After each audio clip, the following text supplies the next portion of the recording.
chaos is brewing in Europe right now as we see the euro falling to an 11-year low. You came here for the truth, so let me unveil that for you. We're going to get into how deep this really goes and show you how the euro crisis is going to spread. So we're going to get into this article out of CNBC, how the ECB president Mario Draghi announced the launch of an open-ended, expanded monthly 60 billion euro private and public bond buying program. So 2 points I want to touch on right away is that 1 year ago at Davos, which is going on now, Mario Draghi said specifically that they would not need to engage in money printing. But here we are a year later doing exactly what they said they would not do. And in fact, if you look at most governments around the world, anytime they say something, you can flip it, reverse that, and that's probably what the real truth is. In fact, it is quite scary how often that is accurate. I also wanted to touch on the fact that this is an open-ended program. We had an open-ended program with the Federal Reserve's QE3 program, and that in fact was trillions of dollars being printed up to buy toxic garbage. They do the same thing, and that connects into my next point right down here. The long anticipated introduction of the Eurozone government bond purchases, which could amount to as much as €1 trillion, will mean the ECB will join the US Federal Reserve, Bank of England, Bank of Japan in launching their QE schemes.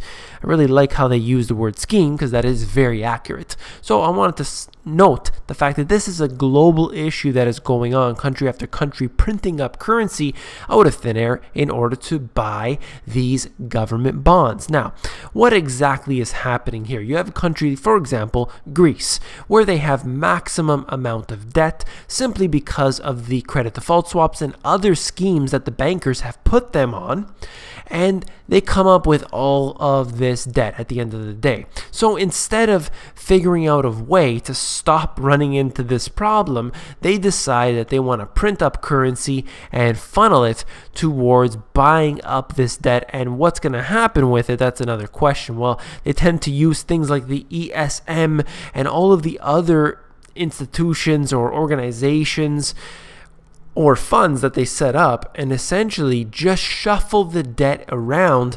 They'd probably slap a AAA rating on it just to add insult to injury, and you have the same schemes being done over and over and over again.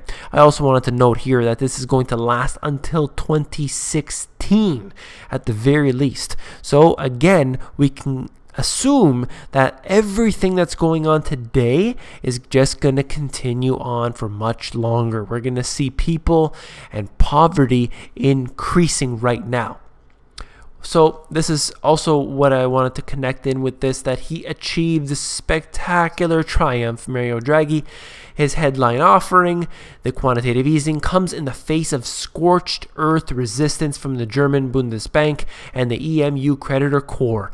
It is finally big enough to make an economic difference. So you have Germany definitely opposing what has happened here because they don't want to support the weaker nations the way that has been going on so far. They want them to basically engage in austerity measures in those nations. But that is not the solution. We need austerity in some ways, but not the ways that they're talking about. We need austerity against the military-industrial complex. We need the austerity against the quantitative easing that all of these nations are doing. We don't need more taxation on the people. That just doesn't work, because when they say it's taxation against the rich, it's never the real rich, like the Warren Buffetts, like the Bill Gates, who I'll talk about later on here. It is essentially always against the middle class, the upper middle class, and even the lower classes as well. So you can read the articles for yourself. Also wanted to note here this, that the euro fell to an 11-year low against the dollar. Can you believe it? It is sinking so fast. right now in a short period of time. Of course, currencies fluctuate all the time. This is nothing new, but you can see a trend line that has been heading downward since the financial crisis. It seems like since that crisis, even though the dollar is undoubtedly so filled with holes, it is crazy, you see the euro overall doing worse, and that's going to show you what is really going on and how weak these currencies really are. Now, this is something that I've been predicting in my videos. I said how the ECB will have to print money. They're going to do this. I've mentioned it many times here before, and I wanted to note here that in my book, I predicted QE3 as well. And it said, Alan Greenspan, for one, said that there would be no QE3 because it would continue the erosion of the dollar. But I said in these words, round 3 of money printing is inevitable, as it always has been done throughout history. It can be done by stealth or out in the open. Governments sacrifice their currency in order to fund their schemes and promises. Was it a crystal ball that I had in order to determine that they would actually engage in QE3? No. That's pretty clear that they're going to do that. Not only will the US continue to do these, it's going to be the Bank of Japan and England and the ECB and every other nation around the world are going to have to engage in the same policies in a race to the bottom to debase their currency. Every empire has done this, and there will be no exceptions to that rule. Billionaire Greene, who bet against the subprime, goes long on the US while bemoaning the jobs crisis. So we have a big crisis going on. They're there in Davos talking about the conditions that are occurring today. This article is out of Bloomberg, and they're quoting billionaire Jeff Greene. And listen to what he had to say.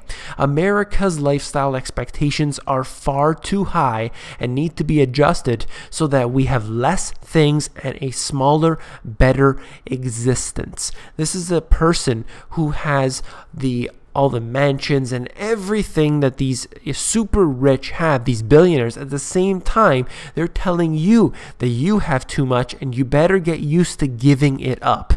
The Rothschild said the exact same thing. I watched a video of that where he said, look, you're going to have to get used to living with less. And we have Bill Gates and Warren Buffett and all of these other mega rich who say the same things. Even Prince Charles or Prince William or one of these from the monarchy here saying that, you know, they have to snub the tub, was his words, if I'm not mistaken, out of the Telegraph.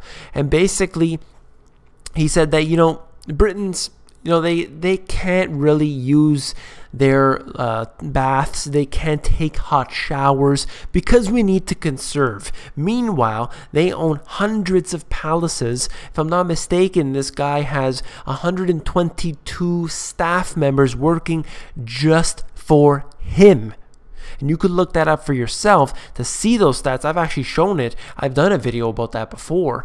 But regardless, going to show you that when the problems of the world are at such a high point, you have these people coming out and telling you that you don't deserve what you have. They need more money, and they're going to do so by funneling that, using these QE programs, and using that to their own advantage. Government to give employees 60% pay hike as part of pension reform. This is China actually increasing the salaries of the government employees in certain cases here. And this is quite the opposite of what you see in many places around the world where they have austerity. Now, I'm not necessarily a big fan of public works projects, quantitative easing, any sort of TARP bailout package, or bailing out any industry at all, in fact. But here, it is just very interesting to note how when they have a crisis in China, they're doing many things quite the opposite. They're relaxing the regulations, which perhaps may not be a good idea. They don't want to crash. So in fact, they are doing some things like public works projects, but I would vote for public works projects over quantitative easing any day. That's a much better idea. Not that I'm necessarily saying it's good, but at least it's better off. So this is quite interesting, the way that we see different countries using different techniques to save themselves, or at least attempt to do so. We have a crisis that is going on global right here, and this is the store Target. For those of you who are aware of this, package for the ex-CEO matches the package for all 17,600 Canadian workers. Can you believe it? The rich get rich and the poor getting poorer. Value of Greg Steinhafel's walkaway package estimated at $61 million. This just goes to show you more of all the same. I'll move on quickly right now. U.S. oil futures surge after Saudi king's death.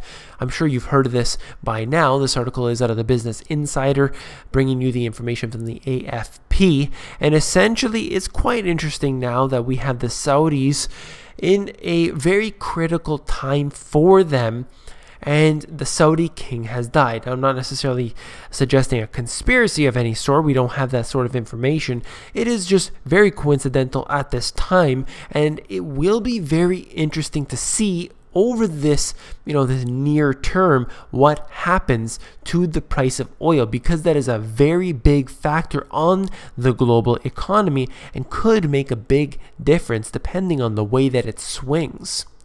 And this, last but not least, is more of what I was talking about before about the rich.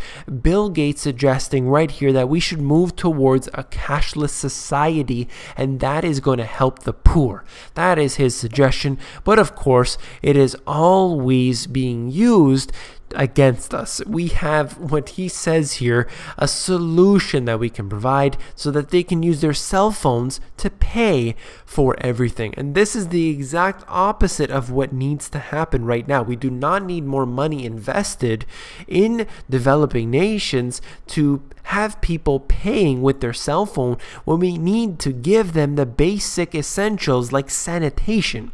I'm not a big fan of foreign aid, really, but if you're going to use that foreign aid, why not work on the most important thing, which is sanitation, instead of things like the cashless society?